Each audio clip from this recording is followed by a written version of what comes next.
Wow, salut les artistes. Aujourd'hui on va parler de design dans un excellent film. Ah sérieux? Bon, j'ai peut-être exagéré en disant excellent. On va parler de L'Arme secrète avec Chuck Norris, qui a d'ailleurs été réalisé par le frère de Chuck Norris, Aaron Norris. Chuck Norris a un frère? Il en avait même deux, mais son petit frère Wayland est mort pendant la guerre du Vietnam. Vous savez que le vrai prénom de Chuck Norris c'est Carlos? Je sais pas si j'ai le droit de rigoler.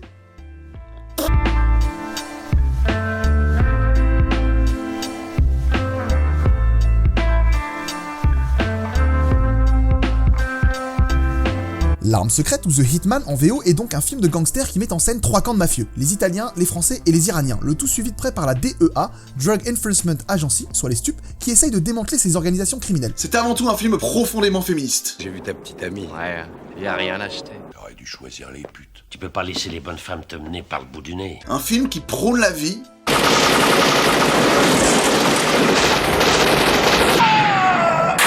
Un film sur les belugas et les hydravions. Un film sur les spécialités culinaires. Je veux montrer à ces pédales de français ce que ça coûte de vouloir s'installer dans un coin où on bouffe pas d'escargots. Ni d'escargots, ni ce genre de merde. Je ne sens pas la terrible odeur d'origan que nous attendions. Tu te répètes, merguez. Bref, un film qui fleure bon les années 90. Le film s'ouvre sur des images nocturnes de Seattle Et oh mon dieu, la BO!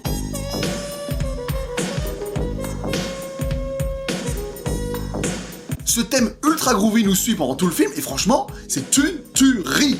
Bref, on suit deux agents de la DEA enquêtant sur les docks de Seattle, Cliff Garrett, enfin Chuck Norris, et son coéquipier Ronnie Delaney. Un mec vachement respectueux de l'environnement puisqu'il vide son café de rage puis jette le gobelet dans la voiture. Un respect, pas comme ces cons-là qui font l'inverse.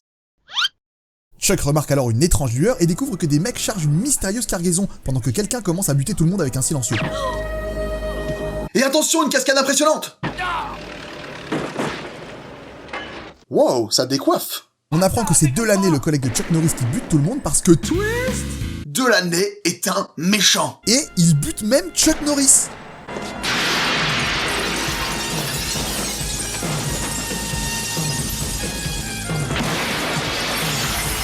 Mais non. T'inquiète, c'est Chuck. Ouais, enfin, Carlos. Chuck Norris est donc entre la vie et la mort et le personnel médical essaie de le sauver avec un trampoline. Et ça marche? Les stupes vont alors tirer profit de la situation et le faire passer pour mort afin de l'envoyer infiltrer les mafieux pour mieux les épingler. Il va donc devenir L'arme secrète. Des stupes. De la DEA, quoi. D'où le titre du film, en fait, hein. Attends, tu nous parles de design, là, ou tu pitches le film? Bah, je vais parler de design tout en pitchant le film. Ouais, mais le film, on s'en fout un peu. Franchement, sois un peu patient. Tu verras, ça vaut le coup. Même si c'est un peu le bordel, le scénario. Tiens, ben justement, dans la scène suivante, on voit sur le bureau de Marco Lugani, le parrain de la mafia italienne, je te le donne en mille, une Tizio. Vous ai-je déjà parlé de mon amour pour la Tizio? Non.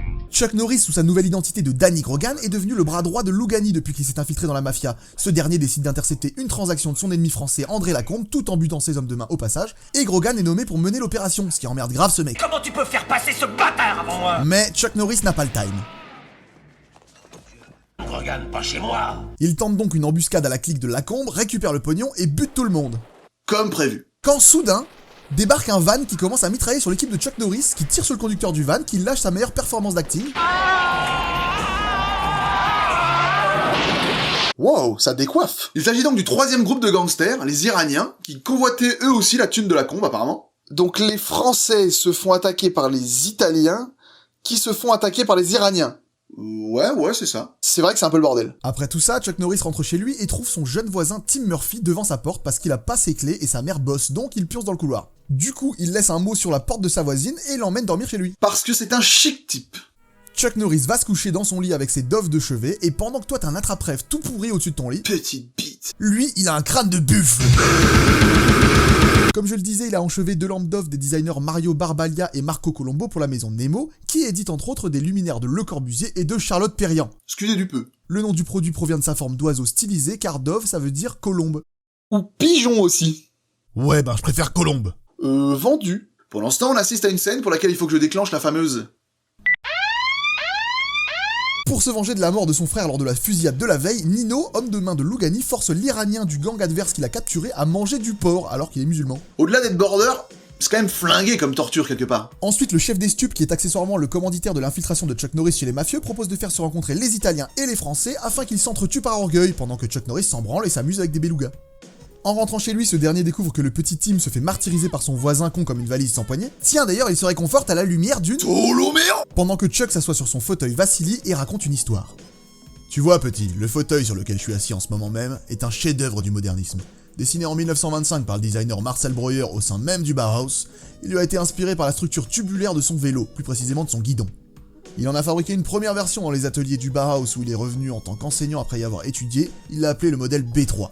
Son collègue de boulot, Vassili Kandinsky, qui, pour mémoire, est juste l'inventeur de l'art abstrait, rien que ça, a kiffé le produit et a demandé à Marcel un fauteuil B3 pour chez lui.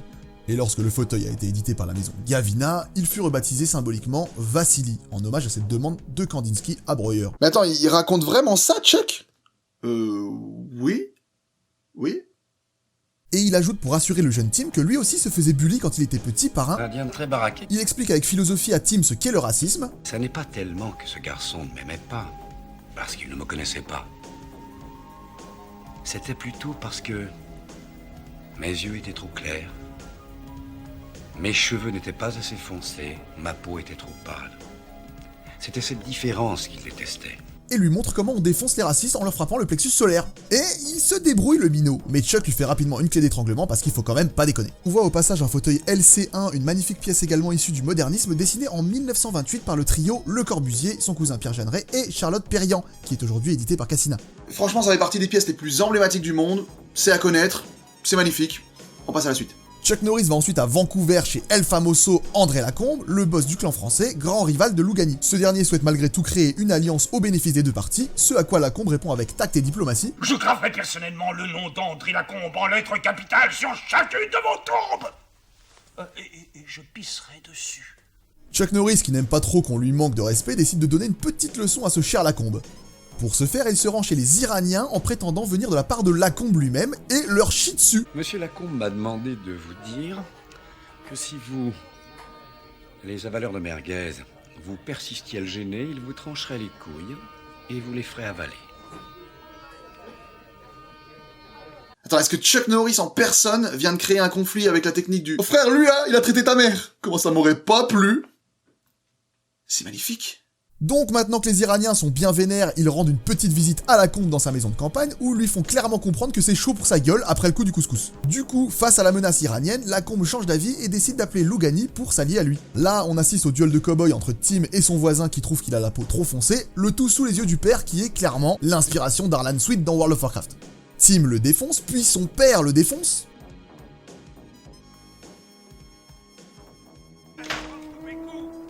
T'es qu'un minable. Ferme-la!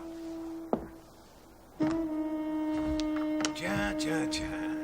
Et qu'est-ce qu'il me veut, le protecteur des négros?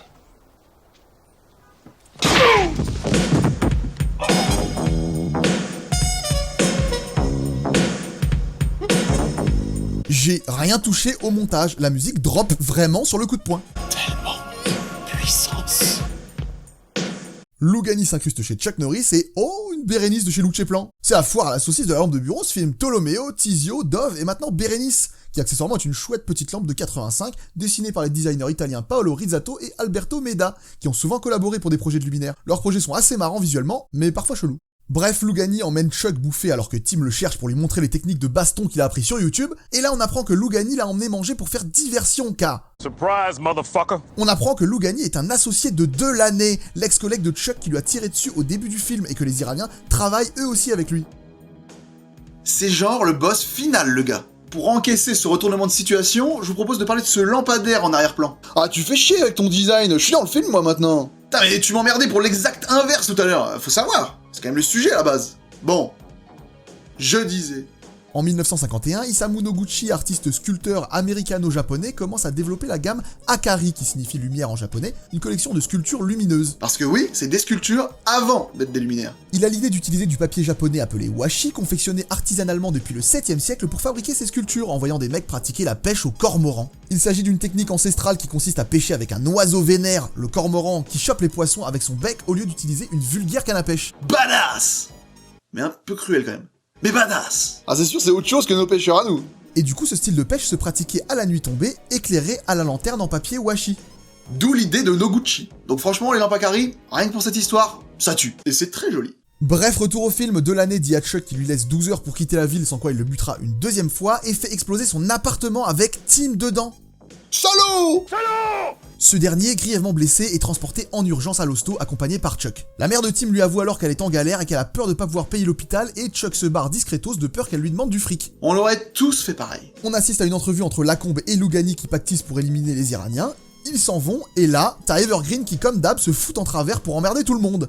Lacombe et ses hommes se retrouvent alors piégés et se font finalement buter. Super Evergreen. Nickel. Lugani vient alors retrouver son pote Delaney qu'il félicite pour avoir buté Lacombe, mais en fait c'est pas vraiment son pote, et il bute Lugani et ses hommes avec une punchline mi-Terminator, mi-Die Hard. Arrivé à l'heure, tu... vieux connard.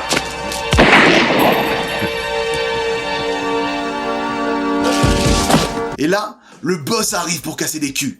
Chuck Norris, le cowboy, le GOAT. Non mais matez-moi cette entrée. Il bute tout le monde. Enfin, ce qui reste, quoi.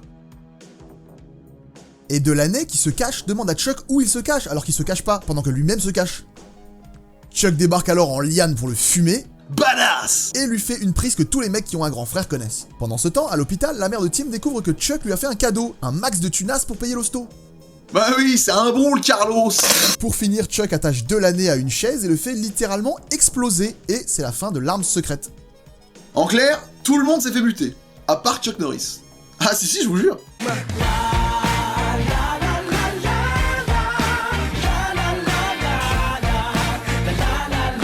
Chaque personnage que vous avez vu à l'écran est mort à la fin du film, excepté Chuck. Normal, j'ai envie de dire. Et le film se conclut sur cette putain de BO.